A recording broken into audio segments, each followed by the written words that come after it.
Siad bheith agus tá fáilsiúirt arás ag mar cheanal YouTube. Well, an fi an Jerry Oriel an ráchraí sprág sé sin go leor cinnte gan daut. Rud nach raibh me sé súil leis. Bhí duine deagháil am agus dúirte caiise go raibh sugad go sprágad sé sin rud bag conspóide. Tíaman is sé ach har a bhléirdú ag an náam nuair a fóstal me é. Go mbeadh ceithre nó cuaig de ábhar an a méhain an ábhar plé. Maidir le cad is bríle ábhhuiochan an féidir ábhhuiochan a dhéanú a ráchraí, a burst, an áran na hallbain. Cdé faoi Canúintí atá ruádar hiúil ón chaid an ifico. An lena daoine a rá I géirí ábhhuiochan na Gaeilge tar éis nach má a Gaeilge lortin san Gaeltacht is farla. An gur Canúint de chud Gaeilge omlan I Gaeilge na hallbain nó an gur cheartú an ghlacha go bhfuil si go hilis go homlan ina teangaí ar le agus mar sin gur ga bearla úsáid hon go lorthad na Gael le chéile. Tá tuairimí agam sa fan an rudí sin go léir ach níl hon Lord orthú mar is cuma na réide agus is cuma lomsa in na réide. Ní dóilm sa go bhfuil na rudí ideolaíochta seo táhachtach ach go fíor anú. Nuair atá gríomhanna áirithe teachtálaach ar a chéile go homlan ach den chuid is mó is féidir linn neamháir a dhéanú ar rud. Tá hon bu go rá ó Gaeilge ráchraí sa sráid seo. Cé gur bhhail am go ráis ag Gaeilge an Ileáin a rís is a rís déanamh, but bhhail am nóir faoi Canúint agus faoi cheantar ar le agus chuintí omlan difriúil. Ar Gaeilge ráchraí seachas an lór an a chur me híana amach agus achlú olú ballach an de bhéile is a chur cultas olú amach tuair mar 5 bliain ó hen mar sin a tarfáis na sioppaí agus the Irish language in Rathlin Island le Niels Homer a tarfáil ar lína, well sin é níl mar an eile ar fáil. Gaeilge heroin mar hampla is féidir scialta bhuiit ar linne cheanna sé sioppa, is féidir an lór agus na tafad a chur padíthaí fádaí le chéile, so mar sin is féidir go is deachas rud ag an cheannacht. So na chuid is mód in na Canúintí agus na Gaeltachtaí atá caillte níl ar fáileach lór amháin. Chur gas tibra dearan an gleannas ar amháin chuid nótaíonn sin le sémas ó bhfuil caithi. I mean, maidin le Gaeltacht, Gaeltacht, hebra jaran sinné agus fuair Gaeltacht an chláir bás le linn ma bhathe héin ach ní féidir go isteach ag siopa agus rud a bí a cheannach dú chun dío chláir. Go bhis dús go berbi cé gur bhhair cainteanna ó gúchas gutí fi blian ó hen mar sin agus beidir go mar an fós agus tá gom gur lór ma bhan hín Gaeilge le daoine an múlan agus mar sin dé. Ach níl mar an rudí ar fáil agus. Bhhair an Gaeilge a bhhaid méra a garcaí tá lór ar fáil a bhuichas de Martin Verling agus tá rudí an seo an siúd ar fáil maidir leis na Canúintí ach tá Canúint ar léhan Gaeltacht ar léhan tá marú an is agus ní áiríonn scéal. Lig dom rud ag an a haspa deit. Mas féidir am seaasú ar 5 second.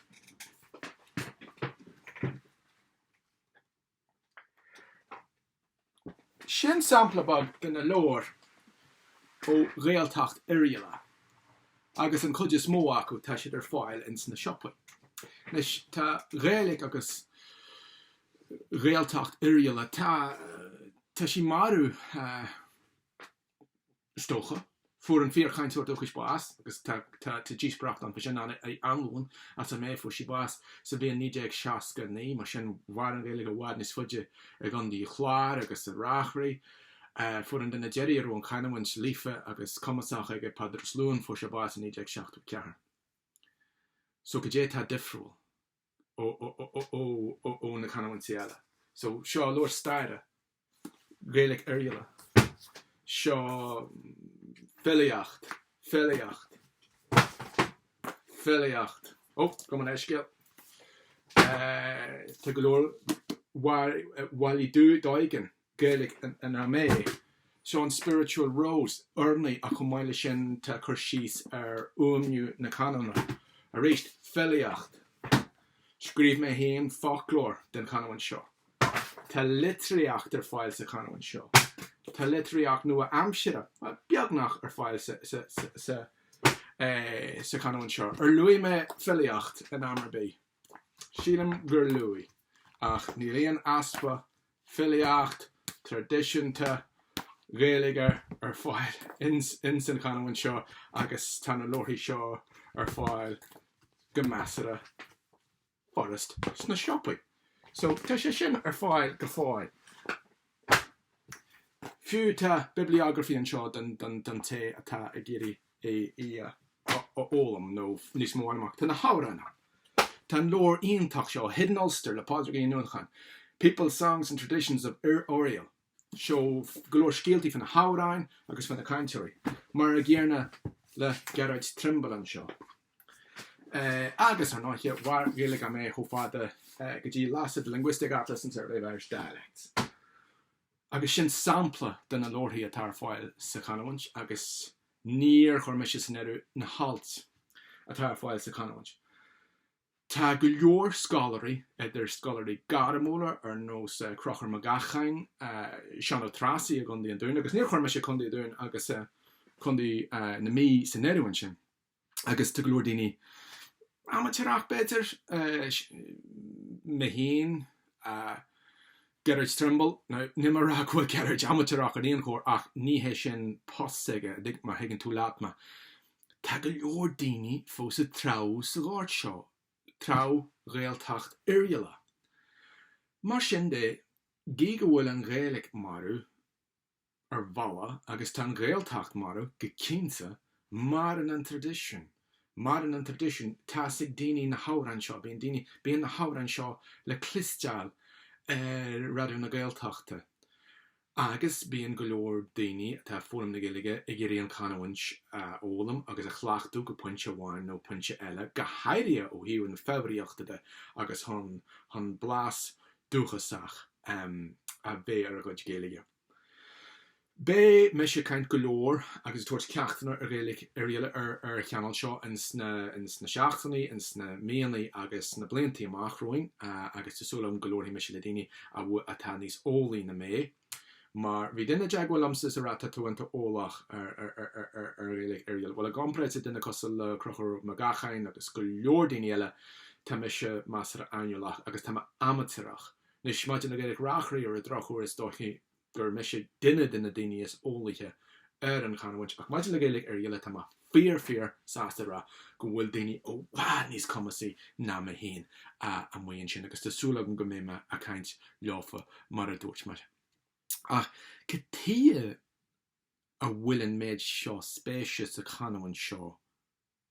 Canúin marú nó warú nó ina cáilhar a laid. Well sílim go buna leis na ballóirí a bhí an. Mar bhí na hára an achanáid hí an iliacht achanáid ach ar chuin sin í starúla bailú go leor Gaeilge ag an dí bhunachain agus na mé agus neiscar ar watha fiú. Agus sílim gneartaíonn si sin an tradiisiún agus gur chuniuh an tradiisiún beo cé gur chailú na cainteoirí ó thuchas. Agus teasa go gcuil sin cinál conspaideach a rá agus teasa go nar hála sin béidir an áitir bí eile sa tíar mar hampla bhí Gaeilge an reithne agus a létram agus a gáhain thu fada céarna le a mé agus in inis cín agus an náteach eile a gan dí bhunachain ach níl spéise daoine antú.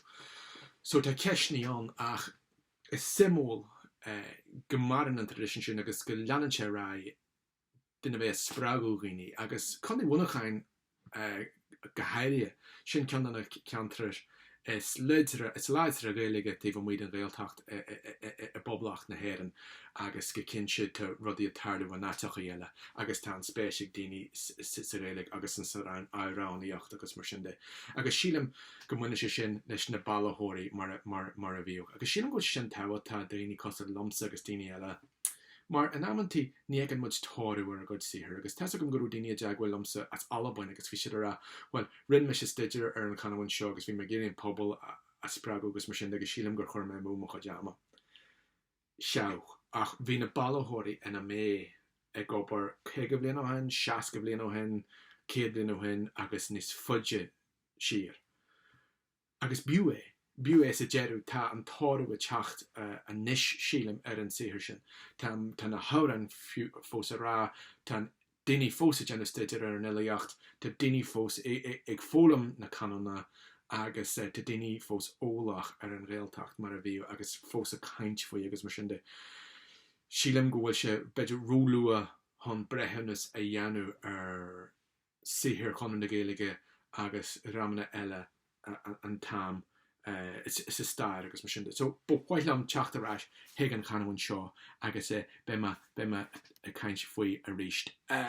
Ach is cinse go bhfuil Harbh simú go bhfuil daoine fós i trá sa bhór seo agus gold an Canúin seo. Beidir go deachan in a ráfach nach mór a tríe nach bhfuil cudstan na daoine seo ag genisteidir a Gaeilg mé ó áte bhfuil si Harbh lag agus mar sin de agus an náteach is a Gaeltacht